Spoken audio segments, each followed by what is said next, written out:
Hola, ¿qué pasa, Bambledictos? Pajafílicos, ¿cómo estáis? Estoy aquí, en mi cuarto, en mi habitación.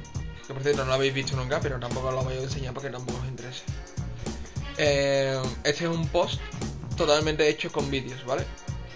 Bueno, a lo mejor pongo alguna letra por ahí, pero básicamente con vídeos. ¿Y de qué se trata? De elegir el nuevo Pamplihéroe, ¿vale?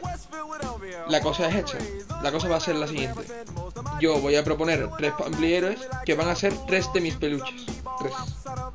¿Vale? Y cada uno de ellos se va a presentar de una manera graciosa y animada y elegís al que vosotros queráis, ¿vale? Es sencillo, pondré una votación, como siempre hemos hecho. Bueno, la verdad es que hace tiempo que no lo hacemos, pero como siempre hemos hecho. Y vosotros votaréis y pondremos al nuevo Pamplihéroe con un vídeo para tener un nuevo héroe en la penúltima Pamplina. No es que vaya a ser el héroe mejor de todos, pero bueno, es un héroe, ¿no? Y necesitamos héroes. Así que ved el segundo vídeo que está ahí abajo, ¿vale?